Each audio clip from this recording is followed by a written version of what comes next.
Hi everyone, I am Robert Scanoni, and I'm going to tell you about the book Teach Like a Pirate by David Burgess. Its subtitle Increase Student Engagement, Boost Your Creativity, and Transform Your Life as an Educator. Um, I love this book because it was such an easy read because how it was written. He was so inspiring throughout all the chapters that it actually didn't even make it seem like I was reading an educational text. He was so enthusiastic about his ideas and his philosophies that it made it so simple to see what was going on. Um, so you're probably wondering what it means to be, what does teach like a pirate mean? And it's actually kind of simple, but it's really interesting at the same time. I'm just going to go to the next slide here.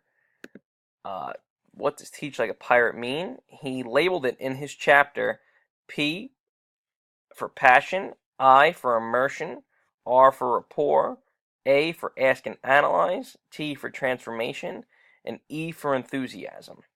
Now, you probably think, oh, he just used an acronym to say how he wants to teach, but he actually didn't want that at all.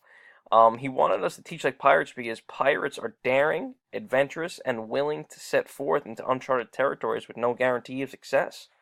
Um, the biggest thing with this was that pirates are known to, steal and loot and stuff like that, but he wants us to have the pirate courage, not the pirate ways. Um, he believes that all the teachers should be pirates in their classrooms. He calls it the pirate philosophy because acting like a pirate, and with this acronym, P for passion.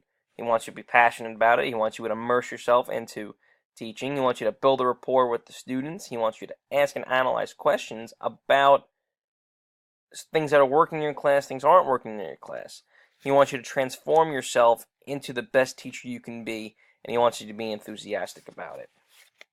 Um, the biggest one for me was enthusiasm.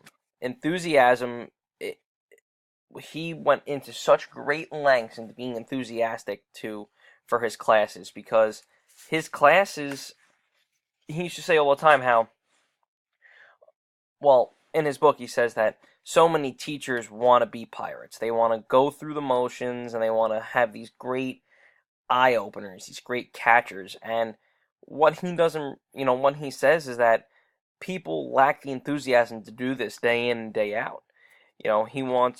He talks about how, oh, this teacher can really draw these students in, but the next day they'll come in and they'll be just doing notes the whole period, and then that whole pirate attitude is really gone. Um, he and the thing that really incentivized this the reader to read the whole book is that he goes through this pirate method and these enthusiastic things right in the beginning of his book. Like he doesn't waste time. Like he doesn't talk about certain aspects of his philosophy to lose his readers. He goes through it right in the beginning of his book, and that really gets you to keep pushing through the book. It was it was really really well written.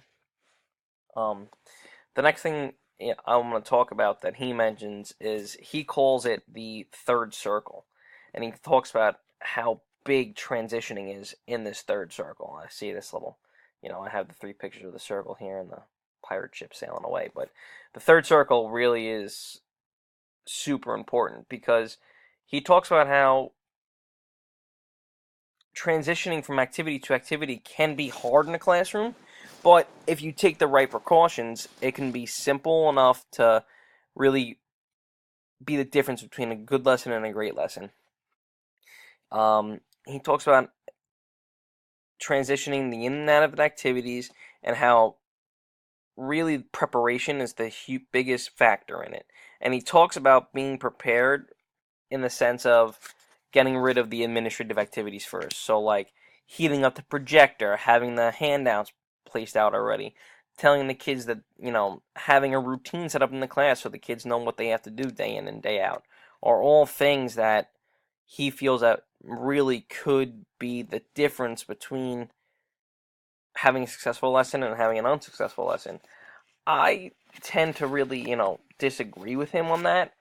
Um, I think it's difficult enough for teachers to have to teach and have everything set up and deal with the problems that come in everyday class. And I don't think that you can really prepare yourself for every administrative activity. Like, what happens if a student steps on the power to the projector that's warming up? Now you have to reboot the whole projector. Like, I just think that there's so many different things that couldn't go wrong that, you know, could be the difference between a good and great lesson. And I don't think it's at fault by the teachers in any bit. Um, the next thing he talks about is he titled it "I Like to Move It, Move It." So here's some dancing images of people moving it. But he talks about how kinesthetic movements really drove home his points in his lessons. He said that he used to. An example he uses was he talks about Harry Box Brown. Now he mailed himself to freedom. And he said he would bring in boxes, the same size boxes or typical boxes that Harry Box Brown used. And he used to try and get the kids to see if they could fit themselves in there and be able to sit in there for, I think he said 3 minutes in his book. Meanwhile, Harry Box Brown did it for over a day and a half or 2 days or something, he said.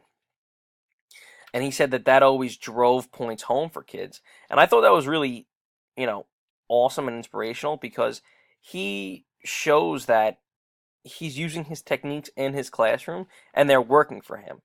Like, it's not just, like when we're sitting in class, like, oh, use kinesthetic movements, and it's like, okay, how are we going to do that? And it really showed how thinking outside the box really could help, and literally, Harry Box Brown thinking outside the box. Um, Another thing that he always talks about in his book and makes note of it multiple times is how the entire world is your stage. That you're not just putting on a performance for your students, you're putting on a performance for your students not only in the classroom but everywhere else. Like, you're going to put on a performance for your students in the hallway. And he notes how he used to dress up for his lessons as well. So when he used to talk about imperialism, he would dress up as a pirate. Or if he was talking about presidency, he would dress up as the president they were going to talk about for that day. And he saw that those hooks were really great hooks to draw his students in and keep his attention. He uses different hooks too, like the Picasso hook, where he had students in the past from like last year's class that the kids might have known make posters for his upcoming lessons, and he saves those posters, and he really just shows that you're constantly on show, and if you're constantly on show and aware that you're on show, your students will respond supremely to that. He knows and acknowledges that the biggest thing for me is that he knows that teaching is hard, and he mentions that how high the burnout rate is for teachers because teachers can't handle doing the same thing day in and day out. And what he says is that you don't really have to do the same thing day in and day out. You can really do anything you want in guidelines to what you have to teach. He says all the time how he changes his lessons per year and how, he just changes stuff to fit his class. And he knows, this really drove home the book for me is that he knows how difficult it was to be a teacher. He stated how hard it was to be a pirate teacher, and then he stated how much harder it was to be a regular teacher, and how being a regular teacher faces so much criticism from the media and this, that, and the other thing. And to me, that really drove home his whole object and his whole being a pirate in the classroom. Because when you are being a pirate in the classroom, you're doing your own thing. You're not just, oh, I'm going to come in and write notes on the board and do this. You're creating it and making it your own, and you're making yourself interested in what you're teaching. And if you're interested in what you're teaching, then your students will be interested in what you're teaching. And the difficulties that'll be there will just not matter to you because you'll be so immersed in what you're doing that it'll be great. I really recommend this book. It's such an easy read, and honestly, it's got a ton of great stuff in it. So, if you have the time, I definitely would pick it up and give it a go.